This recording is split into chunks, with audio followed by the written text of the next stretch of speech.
Well, hello everybody and welcome back to the Train Brothers Railway. Today is an update video.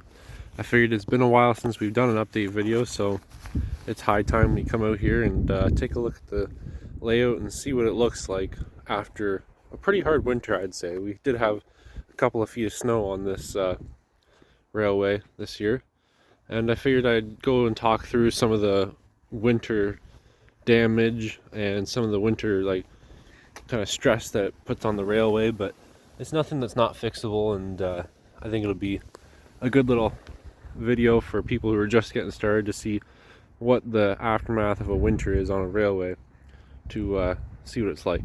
So what do you say we get started? Well, I figured we'd start down here on the tracks, and as you can see, this is Pico track that we added last year, and what we did was we took this chip and we ballast over the track so that the chip is almost level with the tie, so it holds it in place. But as you can see now, with the freeze and thaw cycle, it's actually lifted the track up above the ballast, and now it's kind of just sitting right on the ballast, which is fine because that means we'll just have to reballast the track and re-level it. Because if you come down here, actually this one doesn't look too bad, this one's fine, but that one there, you can see at the very end there's like a little dip, and that's just from the freeze and thaw cycle, the frost coming out of the ground and moving it. The train will still run fine on it, but you might get, if there's a low step, a bit of a scrape or like a rub on some of the rails. One of our Canadian Pacific locomotives have that issue, so we just remove the step on this time of year when we go to run, and then once everything's back level again, we just put it back on, and then we're good to go. Here's another shot of the track being unleveled, because this wall here has also taken a toll from the frost. Frost likes to push things out and push it and kind of bully it in different ways, but if we come around here, this is a lot older track. We picked this up secondhand, but the wall this is what happens when the frost hits the wall and it pushes it out, because usually water will sit under here, and then when water freezes, it expands and pushes the bricks out. So we do have a fair bit of work to do here this year, and we want to get this line up and running smoothly, and we'll have to transplant some of these trees here. Some of them have gotten super big that we haven't been able to keep an eye on and trim down, so we'll probably have to remove a few of them, but most of them we're just going to give a good trim.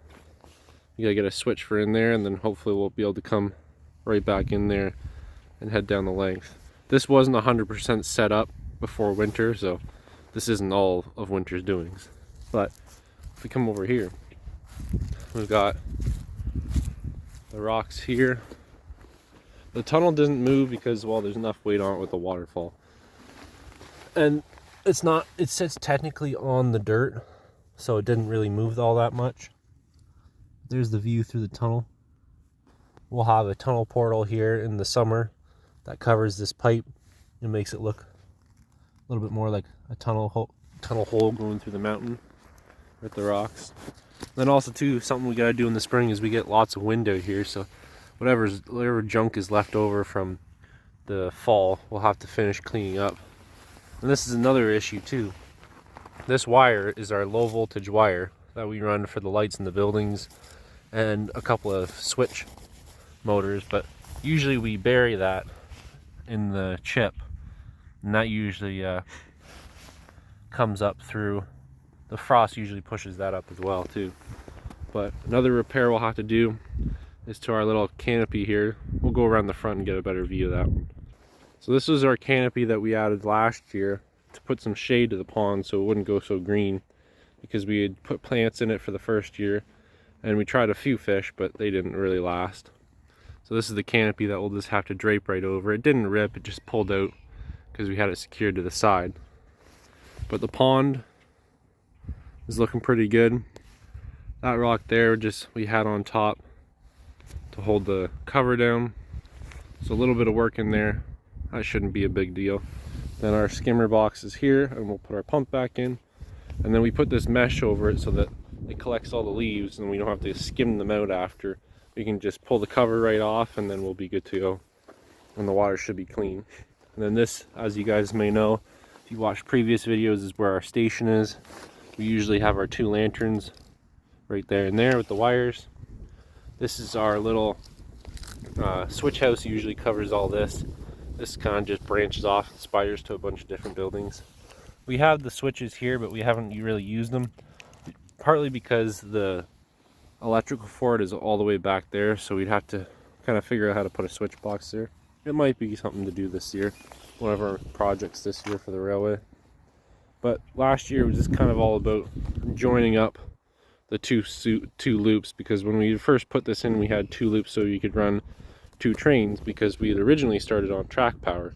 But now that we're battery powered, we've kind of connected it all.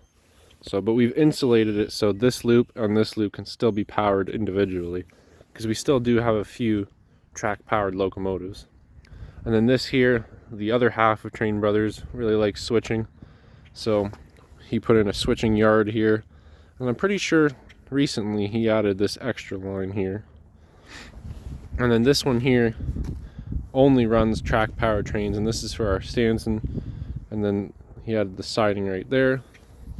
And then, because last year the loco shed was here, but this is where we have the double tunnel.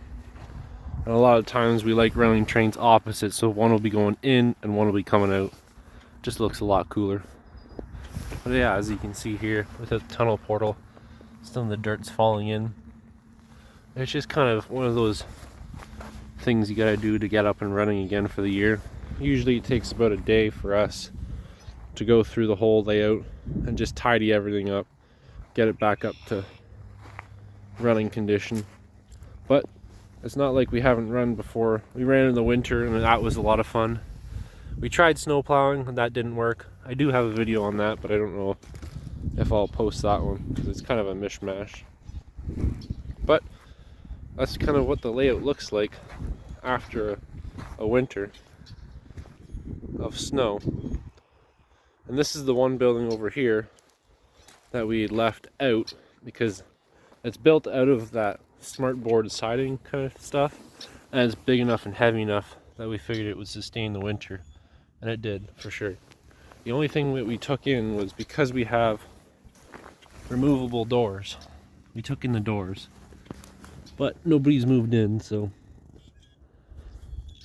it's a pretty neat little view. Just the leaves have moved in. But look forward to a video coming out of us, I guess you could say, getting the layout ready for spring. But that is what the layout looks like after a hard winter. We haven't done one thing to it. The snow melted, I'd say probably about 5 days now. And some of the plants look a little dicey, but this is woolly thyme. And it goes this kind of purplish color in the winter. And in the spring, it's kind of cool. You can see it from the center out. It slowly, gradually goes green again. But this is the one plant or ground cover we haven't had good luck with. And each year we lose one. And this is called Spanish moss. And it dies from the center out. And the only thing that stays alive, there you go, you can see that, is the outside part. So it's kind of weird. We don't really know about that, and we gotta do our research on that. We're also hoping that our birch trees take off. The first year they got eaten by caterpillars really, really bad. The second year, which was last year, they kind of were in a dormant recovery stage. They only shot out a few leaves, but hopefully this year they take off and start shading our layout. Because everyone says they don't want trees over their layout, but I mean, we'll take the consequences of the leaves because we kind of like the shade over the layout, especially in the hot summer days. And then one other daunting, well, not daunting, but this task is going to take a little bit of work. It's having to reset this pathway. As you can see, our paver restraint lifted up with the frost as well. So that will be a bit of work there. But other than that, it's not too terrible. It's kind of a typical winter. We'll just have to re-level the track, ballast it, and then we'll be good to go to run a locomotive. And along with putting out the buildings once the weather gets nicer. Right now it's kind of the early spring. It's about 10 degrees Celsius right now. So we're just touching the double digits.